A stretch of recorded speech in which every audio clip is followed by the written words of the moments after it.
Microsoft's purpose is in service of your purpose. And again, 2024 is the year that partners come out as the leading edge of the spear on finding this buyer intent. You show up to every meeting and demonstrate why you are relevant. Every day, I have to force myself to make sure that I'm taking one step ahead in terms of my own learning. That flywheel of success is where you will build momentum, and that momentum will continue, and then you feed into the other systems to say, this is what we did, this is how we did it together. Welcome back to the Ultimate Guide to Partnering, where our mission is to help leaders like you achieve your greatest results through successful partnering. I'm Vince Menzione, your host, and today we have a really special guest here in our Boca facility. Greg Sarafin is the Global Managing Partner of Alliances and Ecosystems at EY, Ernst & Young, a multinational professional services partnership, and a thought leader on the topic of ecosystem and the role of the Chief Partner Officer. Greg, I'm so excited to have you here today. Thanks, Vince. It's good to be here. I am so excited to welcome you to Ultimate Guide to Partnering. You and I got to spend some time in Dallas, Texas at our live event, and I so enjoyed your session with Amit Sinha. Such an incredible session on the Chief Partner Officer role. Yeah. And I wanted to have you in the room because not just that topic, but we have several other topics we want to talk to. You're a leader at EY. You have been a leader in this movement around ecosystems. And so I'm so excited for this conversation today. But first, for our listeners that don't know you, I was hoping you could spend a little bit of time on EY, Sure. your role, and the organization that you lead. Yeah, absolutely. So I am part of the extended leadership team at EY, and I've had the great honor of being on that team for the last 7 years. In fact, I was just telling you before the podcast, I actually had my retirement. I'm retiring in June, and I don't know how they could let you go. I don't know. You're gonna. Well, it's actually a very hard rule, right? We want to continue and I agree with it. Actually, I'm like, you got to keep letting people advance, right? Exactly. Well, we're talking about politics before this, right? Yeah, right. I'm still young for politics. I got plenty of time. Right? Exactly. Apparently. So anyway, EY, for those that don't know, is one of the big four. And all of us have both an audit business, a tax business, and then some set of consulting businesses as well. So we're very broad in the services that we can bring to clients, and we're all very global. We have a particular place in society in terms of creating transparency of financial results to give confidence to the public markets, which is a pretty tall task and an important thing to do. Absolutely. It gives us a certain brand permission and trust. It gives us an ability to attract a certain level of talent, both out of university as well as then later in life, experienced hires.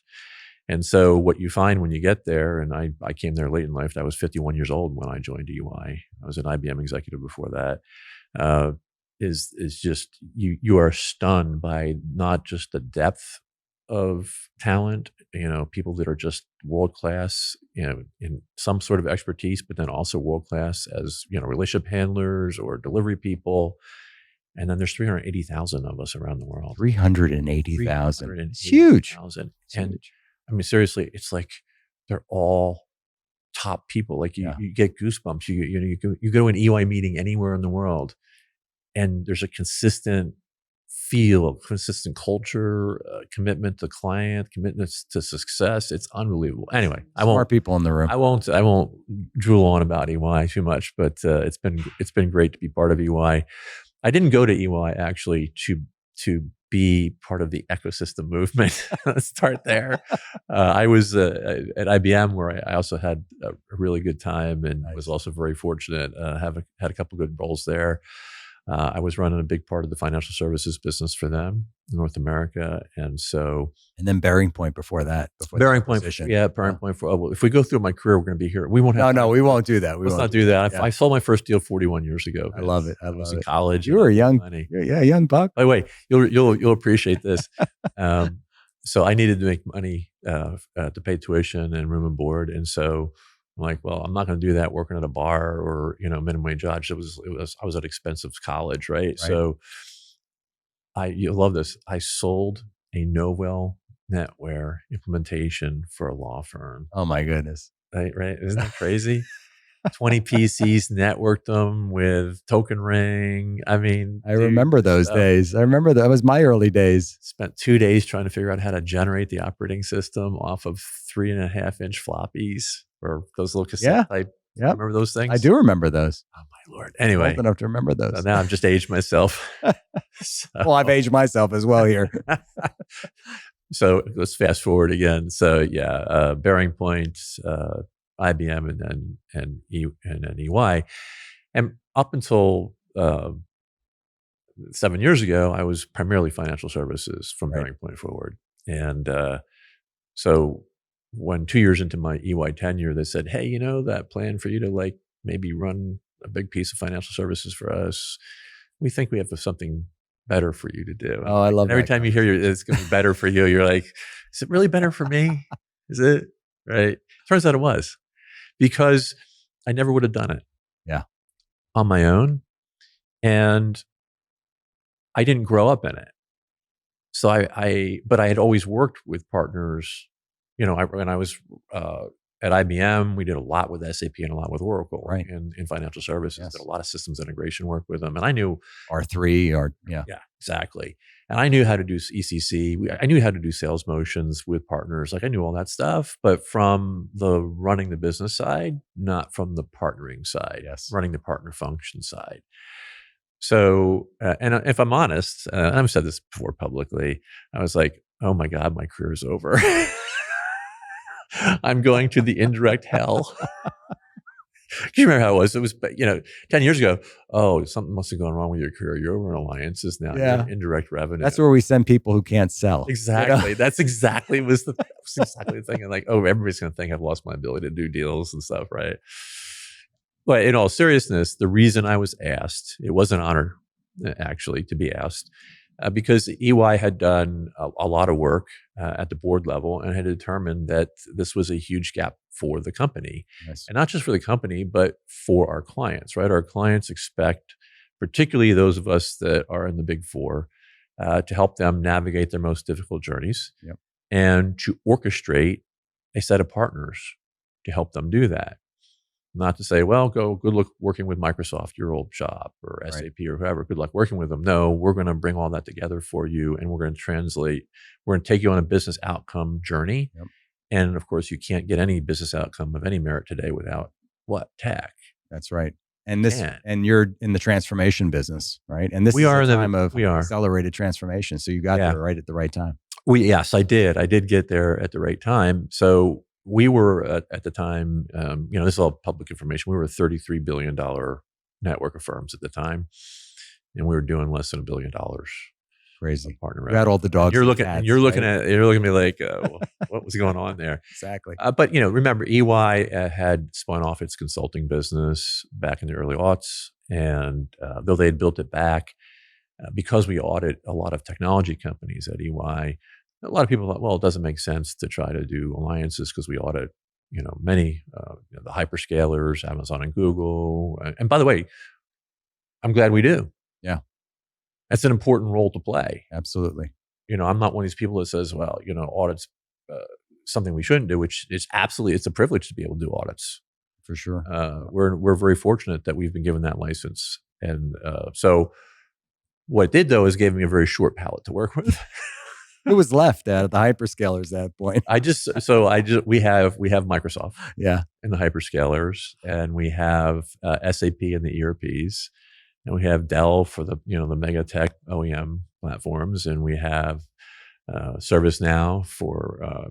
If you think about it, right, the ones we don't happen to audit historically turned out to be the category leaders in each of their. I was going to say almost the unicorns in many respects. Right. So it turned out that we had the best of both worlds. We were providing assurance services to some of the most important companies on the planet, but we also still got to work with some of the other most important companies on the planet, and they happened to be number one in their position. So it actually kind of really worked out well. So tell me about your organization. We were talking about this a little bit before we started recording, the size of the organization. How are you organized for success? Because you've got this massive organization, global organization. How do you aggregate the function and the team? Yeah. So first of all, you came from a company that was pretty, massive and complicated too. So I talked about McKinsey with you. It's a McKinsey model. So, yeah, I mean, for those that don't know, Big Four, because of regulation, are they're partnerships. They can't be corporations, and they Is it by country? Is that how it works? It's essentially by country. That's right. Each country is its own franchise, so you can think of it that way. And then there's a central entity, in our case, EY Global, that owns the EY brand, facilitates the EY network, does the shared services for the member firms. But each member firm is still an independent operating entity. Yeah. So when you think about that from the perspective of you just got a global role and you're supposed to make things happen across 160 member firms, it's like, how's that going to work? That was sort of that was one of the early things I started to think about, like, how am I going to do that? So huge influence strategy involved. There's a lot of influence, of course. I mean, even in a regular top-down corporation, you still have got to get people to care enough to allocate their resource to do something for the greater good than necessarily what they're doing today, right? There's always a change management element to anything that disrupts what people do in terms of their muscle memories. So there was certainly a lot of change management, but also we thought about it in a very structured way. So those people that know me and work with me, I'm like an operating partner. Okay. Right. I'm very operational in how I think and engineering background.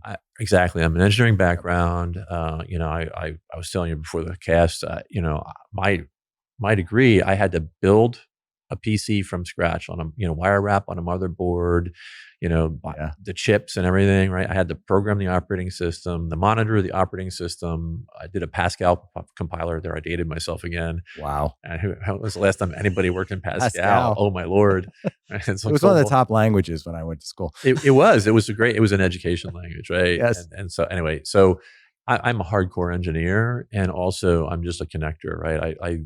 To me, I see the world about how things connect. Nice. And so that's sort of the way I structure and go after things. And so I joke with people, I went from engineering, because first 20 years of my career, I was doing actual implementations, right? Whether I was building Novell networks and infrastructure for clients, or then doing custom software for them, right? Project I had management. I did project delivery, certainly. But always tech related. Yep. And then I just said, I can do the same thing in go-to-market. Very interesting. So I have thought about go-to-market for 20 years, because I've flipped to the go-to-market side, and I've used my engineering thinking to say, how would I engineer the outcome that would be the ideal outcome, working from the client back? Yep. So many organizations, they work their go-to-market from the inside out. Well, we've got all these products and services we need to sell. All right, we got all these clients out here. We'll segment them. And I'm like, okay, that works. But what if you flipped it? Yeah. What if you said, okay, what do my clients need? Not necessarily what I have in my toolbox, but what do they need what is in my toolbox actually helps them get to? Okay, now I understand what they actually need. Okay, maybe my toolbox doesn't have everything they need, but if I think about how I can bring my tools plus the tools of others and orchestrate that outcome for the client, maybe that will get me a higher share of wallet in any given market. And it turns out that's been true for 20 years in different roles that I've had. And so and it was that mindset, actually, plus I'm very operational, that's what we brought to how we thought about partnering. It wasn't sell what you got, or, hey, I'll sell your stuff, you sell my stuff. It was like, what do clients need? What are they trying to get to? And how can what we have and maybe some other people have, how can we orchestrate that to create that value that doesn't exist today? You were like, this is like a symbiote. I can't wait to dive in more on this conversation, because connector and orchestrator are two verbs that come to mind for me as well. And so I'd love to peel back. We're going to peel back here on how you did this across the organization. Oh, absolutely. Yeah. And in fact, you've been talking about, we had Jay McBain here I love Jay. Like 2 weeks ago. And he's coined this term, decade of the ecosystem. Yes, I'm aware. But you've been talking about ecosystem, I think, even longer than Jay. Is that, I think someone told me that they saw you speak about ecosystem maybe 4 or 5 years ago, in fact. Actually, I started posting with the hashtag ecosystem value realized in 2018. Wow. And part of that was because I was trying to reposition it away from alliance, right? Because alliance, first of all, it's one of those words that has a lot of baggage. Yeah, I don't like alliance. I don't like it either. Second of all, it's not an alliance. It's a multi-party value creating enterprise. Yes, right. It's partnerships. Done right. It's partnerships to create value.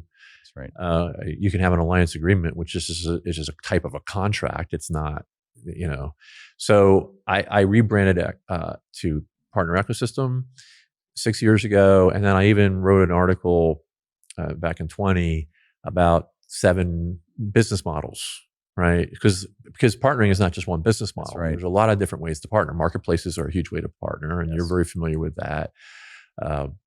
But then you also have what we call the symbiotic model, which is the joint go-to-market co-sell motions that the tech companies tend to do with the big SIs. Yes, And I won't take you through all 7, but you get the point, right? I do. And I've so been around them.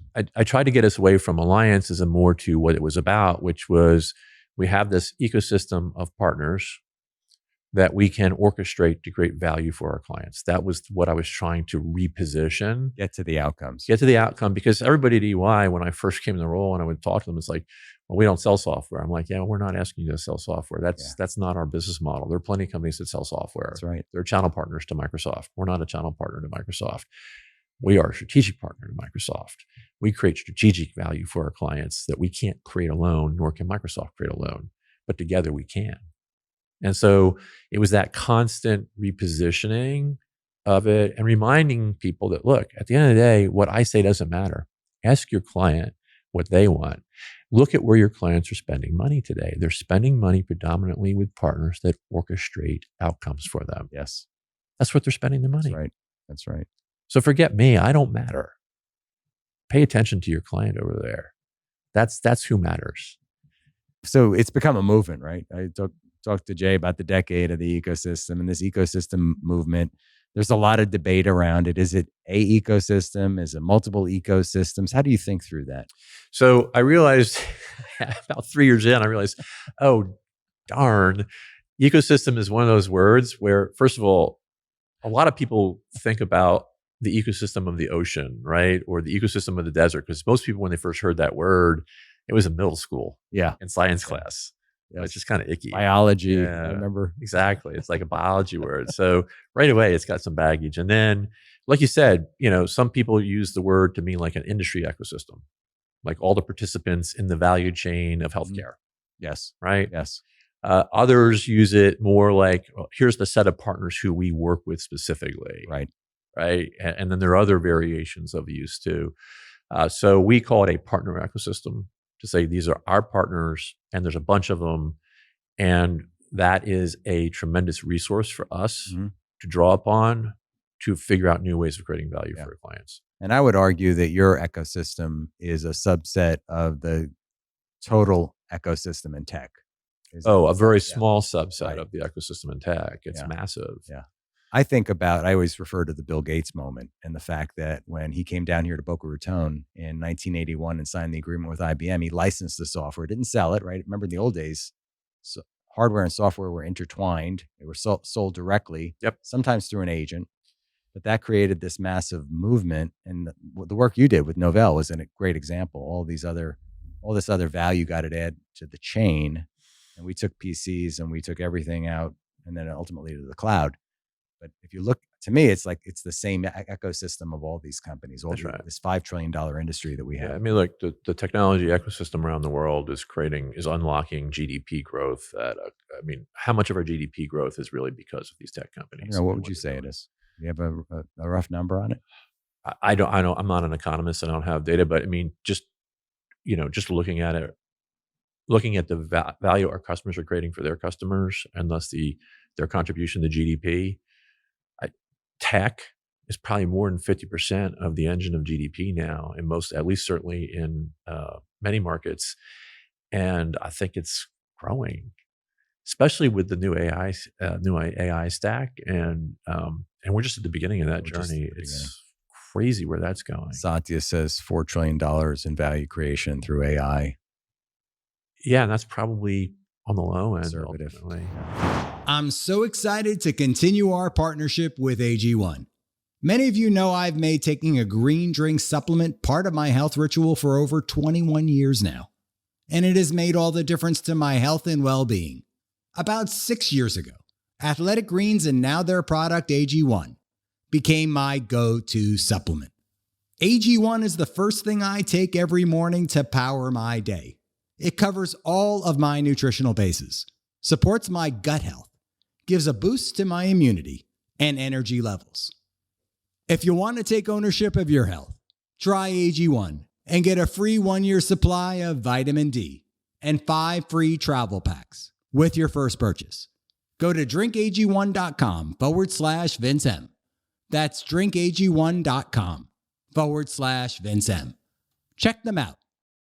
So let's shift back into EY for a second, because I have this, maybe it's a false notion about the big SIs, the big global SIs, that they're hired because they're that one throat to choke, right? They're the organization that comes in the old, I call it almost the old model, but you think about it differently. Yeah. I was hoping you could kind of absolutely share your point of view on it. So first of all, there is value in what I'll call a base GSI, right? So maybe you're not hiring them to help you drive a transformation of the finance function. You just want them to put it in the plumbing and the engine of SAP. Right. You want to do your SAP upgrade because that's one thing done, that big project like we used to. Yeah, exactly. And you know that they have both the talent arbitrage and the expertise to do these projects better than you will. Are you going to go out and hire a bunch of people who are experts at implementing SAP, and then we're going to fire them all? No. Exactly. So these organizations exist for a reason, and the ones that are good at it also realized something a long time ago, which is most large technical implementation projects don't fail because of the people turning the wrenches. They fail because the business people at the client don't do what they said they were going to do. Right. That's the truth.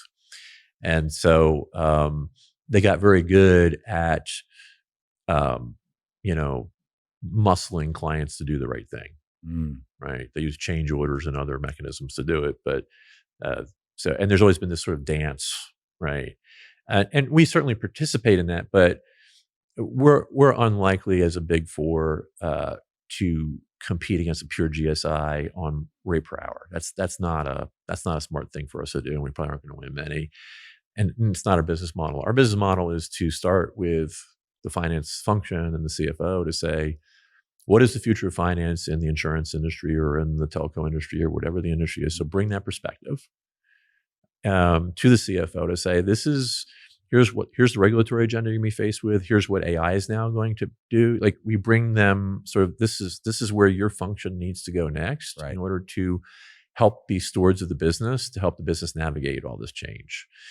And for you to do that, your current technology platform is not going to get you there, nor your current business processes, or maybe even your functional alignment. So this is the business process reengineering. This is the business, and even the business function reengineering in some cases. It's even above process, but process is certainly part of it. And then there's the change management to get from your current state to your future state. And then to me, part of the change management is swapping out the tech. Yeah. Right. And it's a lot of people go, it's not the smallest piece in many respects. It's the enabling piece. Right. But if they don't do the work to change if they put in this great new S4 HANA implementation, and then they just keep using it the same way they were using ECC or R3, what did they create as return on shareholder equity? They didn't do anything there.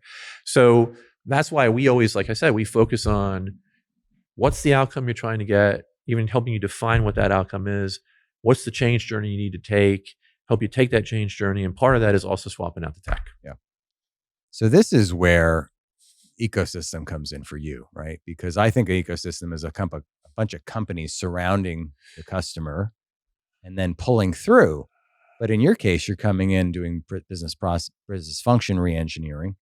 And then you're saying, okay, this is the cadre of tools or solutions that you need in order to drive what we need to, the outcomes. And it's never one thing. It's never just SAP. Yeah. You still need to host that SAP somewhere in a hyperscaler. And if you're hosting in a hyperscaler, how can you get some of the leverage from the tools in their stack, right? Yep. To bring leverage to the enablement of the function. That's right. And then No platform has 100% of the functionality needed for any one function. So do you bring a black line in for some of the recons and the financial close processes, or do you bring in a UiPath for automating some of the more mundane tasks that are performed by accounting personnel, or right? So you now, we still have sales motions. We still partner with SAP. We still ultimately, when we take a client on this journey, we're best served if we're bringing SAP with us on that journey with the client and any other participants. And this is where I go to the orchestrator, right? So if we were just a regular GSI, we would be, okay, we're going to partner with SAP. We're going to attack all these different clients and go through a sales motion to try to win some percentage of them. And then we're going to just wrench turn SAP into all these shops, right? And that's a bilateral sales motion. And it's about, hey, you need to implement it. We're the best to implement it. And here we are. Yep. And again, there's clients that want to consume that way, sure. But for us, it's different. What's the journey? And then who are the partners that we're bringing that we work with to get you there faster, safer, better?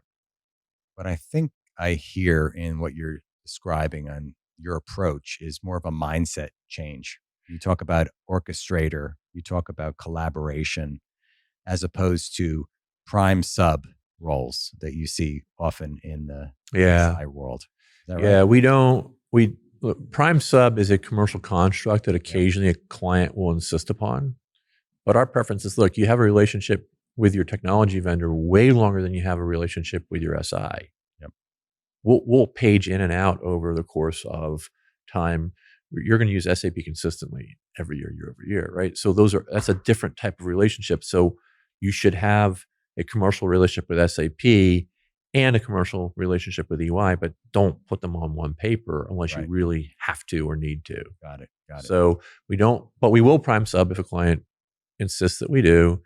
And then we also don't use the word channel. Yeah. Channel. Tell me why you don't use it. Because channel is just an alternative cost of sales. Yeah. Transactional as well. Well, yes, it is transactional, but at the end of the day, to me, you use channel to have a more efficient cost of sales, either because it's a geography you don't want to build a field sales office in, or it's a particular segment of the market that's too expensive for your field sales to go after, to reach. So to me, it's generally a surface area play, and instead of and your cost of sales, instead of it being a commission that you pay to your sellers, it's margin that you're sharing with the channel partner. So to me, that is a completely different thing. That is selling through an alternate sales model. We're creating value. Right.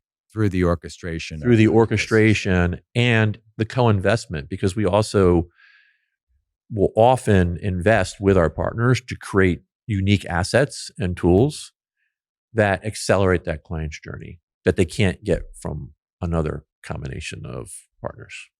So, Greg, you've been a thought leader in this ecosystem movement, as we refer to it now. Like, why is it a strategic imperative? And what would you say to other SIs or other organizations similar to EY, analogous to EY, what they need to go do better or differently? So I'm going to take it up from the world of tech and SI, because I believe this movement is much bigger than that. I know that because there's a natural affinity for tech and consultancies to partner for 4 decades now, if you think about it.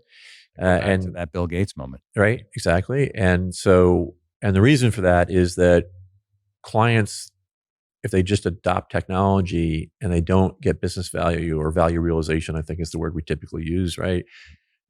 What was the point of spending the money on the technology? So you hire the consultants to make sure you don't screw up the implementation, because that's easy enough to do.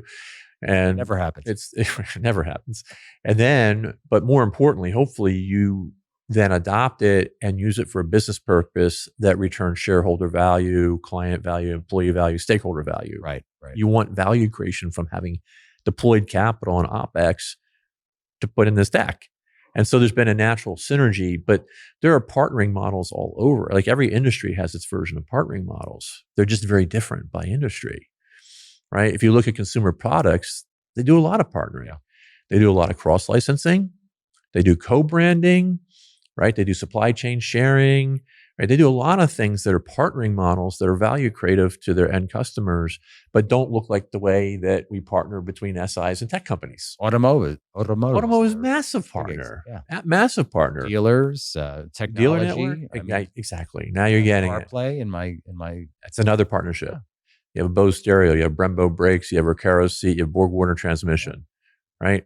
Those were all supply relationships that turned into value relationships and even co-brand relationships in some cases, right? So let's take it up a level. The reason it's the decade of ecosystem is because partnering is more capitally efficient in many value vectors. The path to getting to a particular outcome for a client, if you try to do it within the four walls of your company, you probably don't have enough capital or time to get there. You are speaking my language. So you need to combine your capital. And when I say capital, I mean it broadly. I don't just mean money. Resources, IP, access to customers, access to supply. Yeah. How big is that today? Yeah, it's huge. Route to supply is one of the most highly valuable. Data is another highly valuable one, especially with AI, right? Absolutely. So to me, the reason it is the decade of ecosystem isn't because of what we're doing in our little world of SI and tech. It is because tech has taken down the barrier to interoperability between companies. Oh, I love that. And AI takes it down even further. Yeah. You can, in cloud, and you come from a very famous cloud company, right? Yep. How much value did Microsoft Cloud unlock? Not because people moved their workload from a data center to the cloud. It turns out that might actually have been more expensive. Yep. The value unlock is when multiple companies can form these really valuable value propositions for no cost of interoperability. And the marketplace is driving it even further. And the marketplace creates an accelerant. It's a seamless. So to me, the biggest thing that Microsoft is doing economically and its peers is it's unlocking the ability for companies to pool capital together in new value creation models. And that is why it is the decade of ecosystem. Because, and you're going to see this in every industry. We already are seeing it in every industry. And here's the good news. Can I drop the mic now? If you are listening to this and you're like me and Vince and others who have been banging our heads against the wall. Hey, see this flat spot right here? Right? You're into direct sales, et cetera. All of a sudden, you're entering a decade where your worth to pharma companies and energy companies and automotive they need you. Yes. Because they need to try to figure out how to do this because they don't have what we have, which is experience doing partner operations, partner governance, partner relationship handling, and go-to-market motions. Absolutely. They don't have any of that experience. I don't know. They don't. They don't know. And the people listening to this do. And I'm telling you, more than half of you in 10 years will not be in tech or GSI. Right. We're going to help the transformation of the rest of the world. That's right. Yeah. I see that as well. I talked to and that is why yesterday about this very same topic. So let's dive in here. The talk that you gave at my event was around the CPO, which were the Chief Partner Officer, new term, by the way, although I think you've been espousing the benefits and the value of this. I think about your organization. I love the talk you gave. And I also think, having been on both sides, having been at the Microsoft and then in the $1 billion ISV, where these things don't necessarily happen as easily. What do you think about when you think about the Chief Partner Officer role, its value, and where it needs to sit in an organization?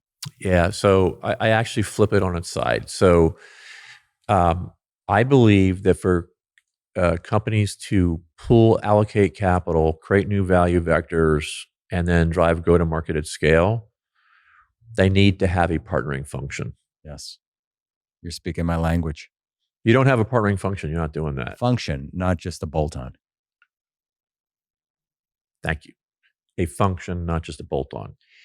And at many companies, it's a bolt-on, as you know. Many. And it's actually a go-to-market bolt-on. That's it's right. not a value creation bolt-on. Based on where it sits in the organization. That's right. Yep. So you need a function. And that function, just like the finance function, or the tax function or the HR function, the supply chain function. It's an L0 function of the company. And it is a steward of a set of business processes. Yes. It's the steward of the processes. Say that The again. processes from hell. Yes. Take us through them.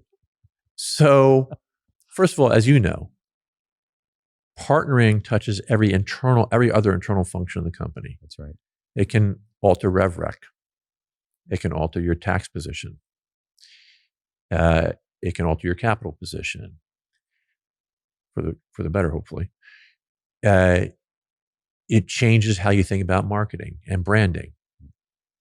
Right? Now you're co-branding, multi-branding. What is that? Yeah. Right. So far you've touched the CFO's office and the CMO's office. Oh, by the way, if you're partnering, you're creating interoperability. Now you've created a nightmare for the CIO because the CIO now has got to worry about cybersecurity through all these other threat vectors.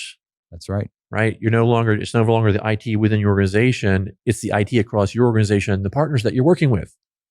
And I could go on. Trust me, we've done this. Every CRO function we didn't get revenue. Into there. Oh my God, revenue. Your go-to-market complete and your product function. Yes. Are you engineering a product to be complete, or are you engineering a product to be the digital core? Now I'm back to tech, right? Yes. Are you engineering a product to be the digital core, and then your partner ecosystem does the last mile around it? Because as that core gets bigger, you know that it goes by the square of the radius, right? Yes. So your cost of making that too big, you don't have the capital, right? So you can only take that core as far. You want the minimum viable core, and then you want your partner ecosystem to fill in the last mile around it. Yep. That is your ideal scenario. So your product strategy has got to be informed by your partner and go-to-market strategy, right? So is this the conversation you had at the C-suite at EY? Not day one, no. It doesn't work that way. How did it work? Well, I haven't even gotten to the intercompany processes yet. All right. Okay. Let me come back to it. Let me tell you this. I'll come back to I'm this. sorry. I'm eager. So we won't use this podcast to describe what all these processes are. I'm actually probably going to work. I'll probably publish some of my thoughts about what these processes are in my dotage. But the point is, there are places you can go today, and you know what it was. You're an expert in these processes, right? So you've got these processes that are intra-company processes that affect every other function of the company. Yes. But then you have the intercompany processes from hell. We talked about this before the cast, right? Yes. Your old company and my company are two of the largest, most complicated beasts in the world. And, let's say Judson and Andy go, hey, guys, we want to do this thing in energy and, and it takes them 30 seconds, stroke of the pen. We're going to go do this. And then who's it get handed to?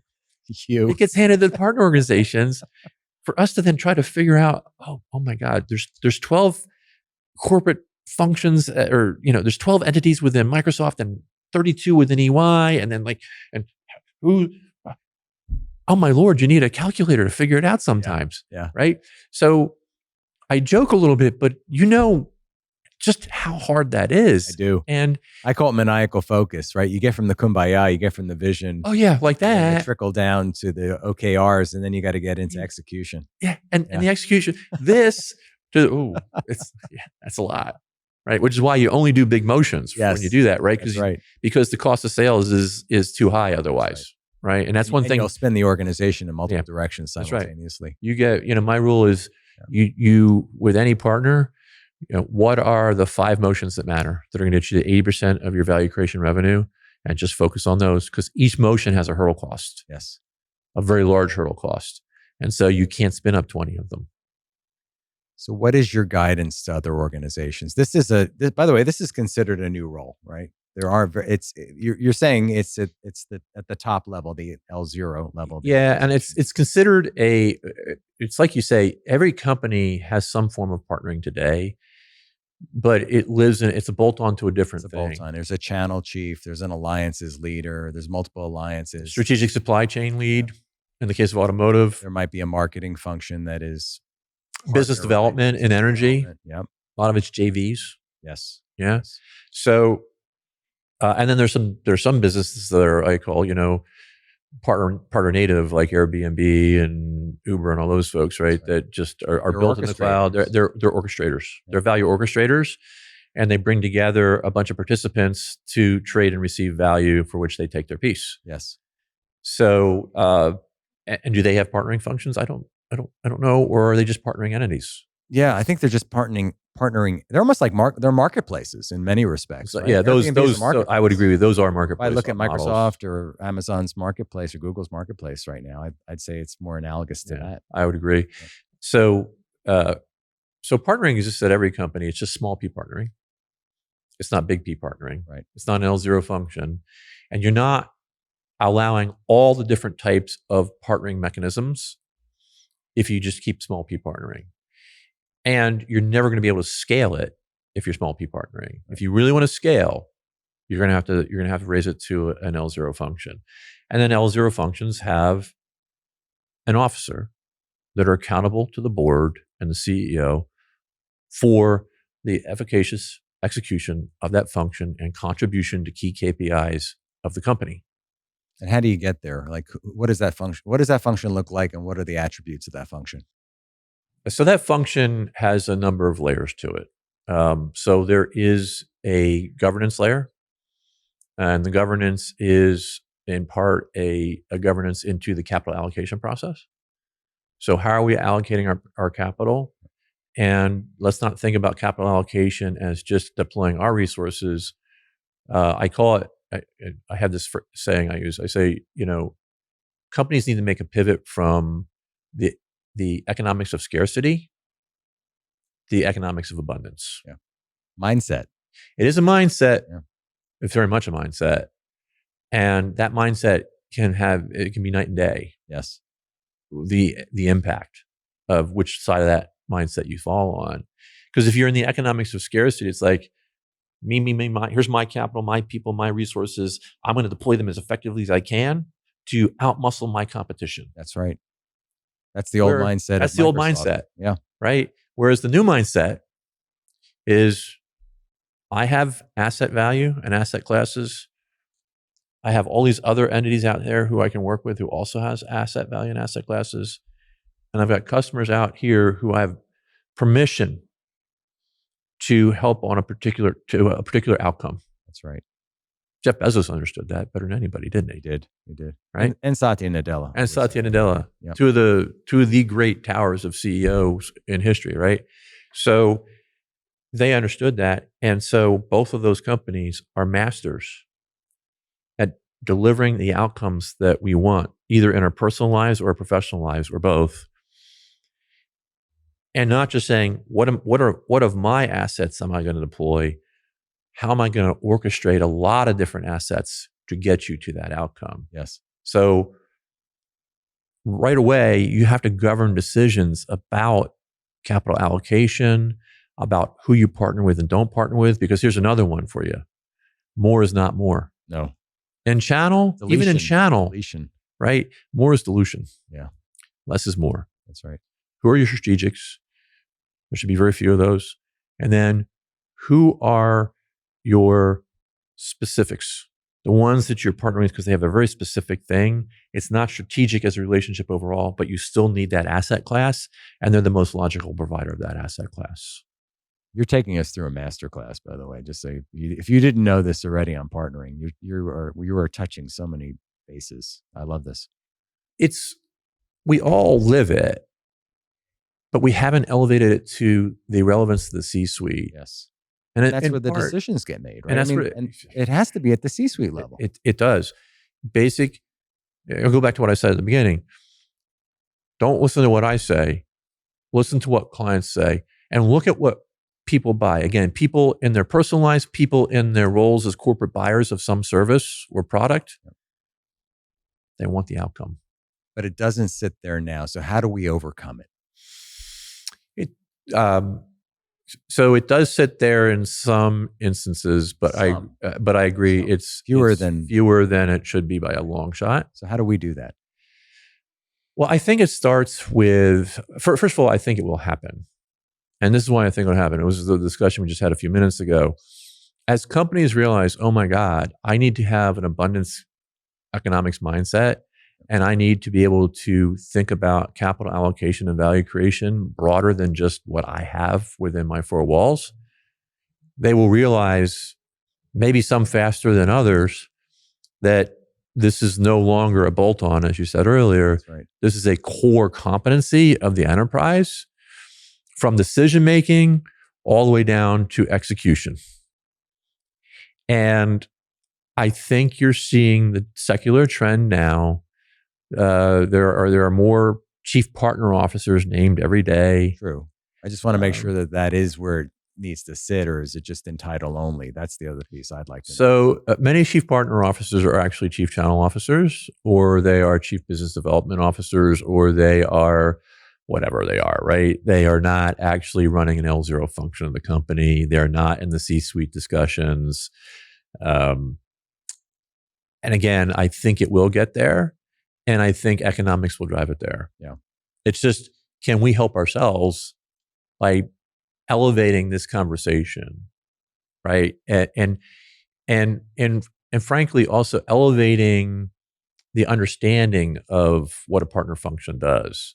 Yes. Because it is of all the like, now, if you ask the average person, do they actually understand the difference between FP&A and, basic accounting? No, they probably don't. No. Right? Or indirect tax from direct? No, they don't. Yet for some reason, partnering doesn't get that break. It's like, we don't know what you do. We don't trust you. Why are you spending all that money? Where's it going? Right? The least understood function It's in the terrible. organization. It's just, terrible. I feel sorry for everybody listening right now. I feel sorry for myself. No, actually, I don't feel sorry for myself because. Well, how did you get from point A to point B? Maybe that helps inform it. It starts with measurement. Yeah. I realized very early on that, we all know people are belief driven. And so if I'm in a system of belief that says we shouldn't be partnering, we can't partner, partnering doesn't matter, and if we do partner, it's too expensive, we're not getting the value, right? All those negative things, and we're all familiar with those sorts of attitudes at our companies. So the first thing you need to do is say, okay, this is why we partner. We don't partner because we're trying to make money for Microsoft. Right. We don't even partner because we're trying to make more money for ourselves necessarily. We're partnering so we're relevant to our clients. So you start there. Right. You keep going, guys, look at the market. Look at the secular trends in the market. This is happening. Look at the most valuable companies on the planet and then go down a layer and say, why are they most valuable? Why is Microsoft the most valuable company on the planet? Because it unlocks capital value creation. Growth mindset. Growth mindset. I go back to this. Was there with the bomber days? Scarcity mindset. Satya comes in. The first thing we do is we all get the book Mindset by Carol Dweck. First thing he did. Brilliant. Yeah. Change the mindset of the organization. Last year, a master class, right? We talked about valuation, right? We don't have all the assets. We're not going to compete in all markets. That's how we change the mindset. We're going to partner where we don't have the right assets. Abundance. And Sam Altman, right? OpenAI. What did he do? Partnered with them. Yeah. And then last year he helped. I mean, he shepherded through some pretty, whether it was a rocky road or turbulent water. It was there was a crazy time there for a brief moment. Yes, but look how he calmed those waters very quickly. Calm them down. It's amazing. I think Elon's trying to stir him up a little bit again. I think. These giants of industry, you know how they are sometimes. Very, very different characteristically. But although both tremendous value creators. Incredible. Both. So what about the characteristics or attributes? What would you say is the ideal attributes if you could pick them? I mean, we could point to you potentially, but what do you think for a leader in this role? If I'm the CEO, who should I lean on? What's the characteristics and the type of individual that I need to bring onto my C-suite in order to be successful in this role? So I think it has to be someone who has a rather unicornish set of skills, not because they're inherently that way. They're just by dumb luck, they ended up that way, frankly. And it was dumb luck that I ended up that way, right? What we're going to need to do going forward is purposely create people, or people have to curate their careers to develop this sort of unicornish set of skills. I see it as a university curricula. You could actually, yeah. And certainly, what I'll call a career path definition. If you want to be a chief partner officer, I mean, if you want to be a CFO, you go Big Four, right? Yep. And then at some point, you make partner young, you come over, you be a controller or FP&A, and then you work your way to CFO, and so what that path, and the different parts of the finance function that you need to master. It's pretty well defined. It is, and what all the things you have to master are within the finance function as well. You have all the different things that you need to be a CFO. You need to understand all of the underlying components of running finance. That's right. Right. CMO the same way, right? You have to have all the disciplines of marketing. Any CXO that has a mature function that's repeated over and over again in industry is going to have a very defined path, right, and set of skills they know they need to develop in order to have the license to hold the role. The problem is our roles have lived as the bolt-ons, so the skills we've developed have been within the box. That's right. Mostly sales or marketing. A lot of go-to-market and sales, a lot of relationship handling, and then it's a lot of complexity navigation. Right? So you're going to need somebody that has that, but then also is good with the capital agenda. Yep. Financial chops. Has financial chops, has go-to-market chops. Yeah. Right? You have to understand how marketing function works. Exactly. Has product chops. Yes.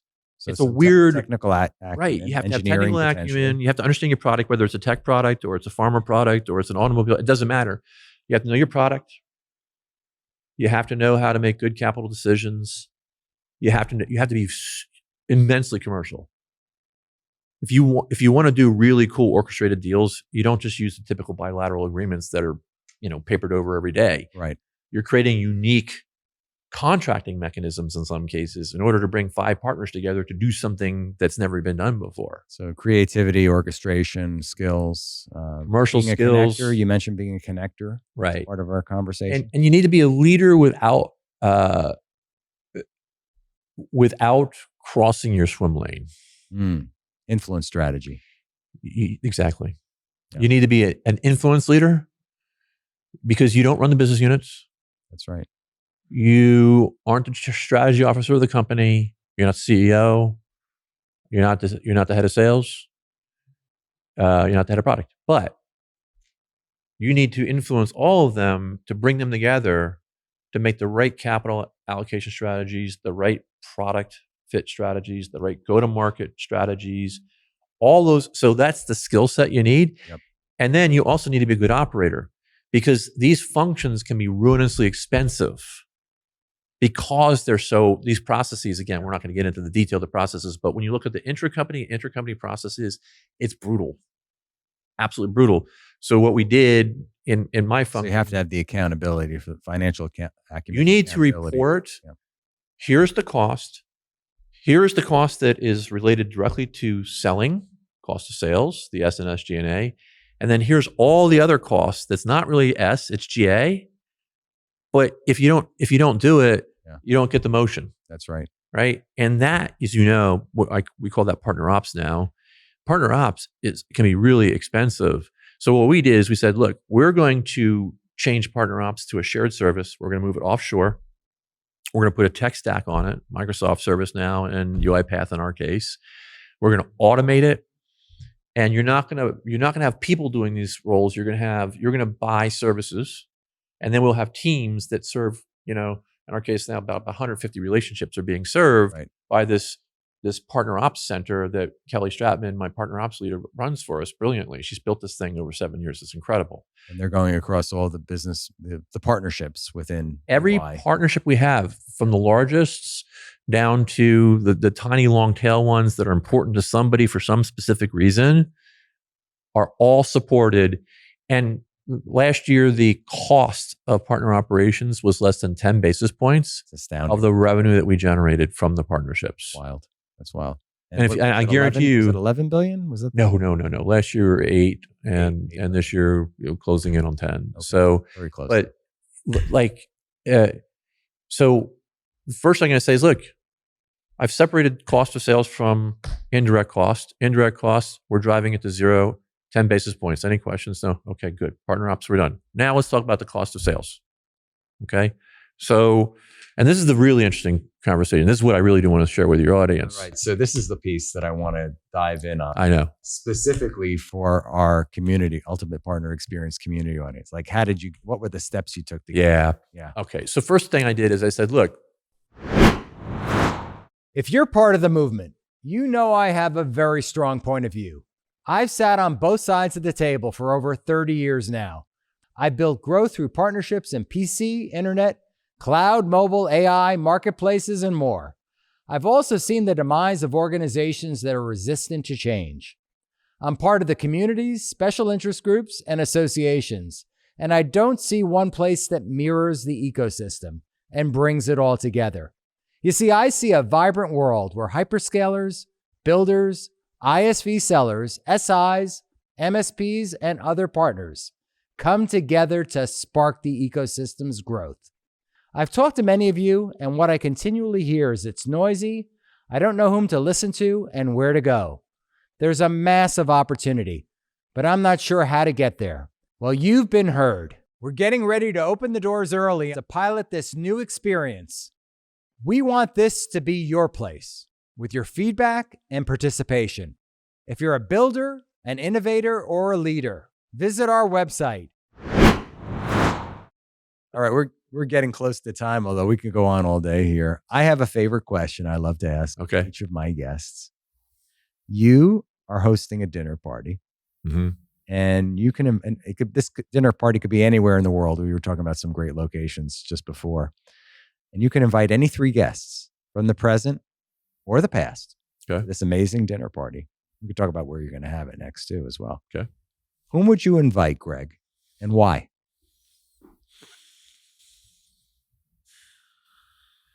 That's a great question. I'll actually answer it with, I could go back in history, but I'll pretend it's not magic, right? If I was going to spend time with 3 people who I think would be fun to be with and also challenge my thinking and just create a really engaging evening, I would probably do Bezos. I would do Guillaume Verdon. Guillaume Verdon? He's the leader of the EAC movement. He's also named Beth Bezos. And he's, I heard Lex Fridman interview him recently, and I'm like, wow, that guy just changed how I think about things. Wow. I need to listen to that episode. And then there was another one that, now I got to go on my phone and look it up because I'm terrible with names, but there's another one who I also heard on Lex, I guess I'm advertising Lex now. Sorry. That's okay. As long as you listen to The Ultimate Guide to Partnering and Lex Fridman. I do. I do.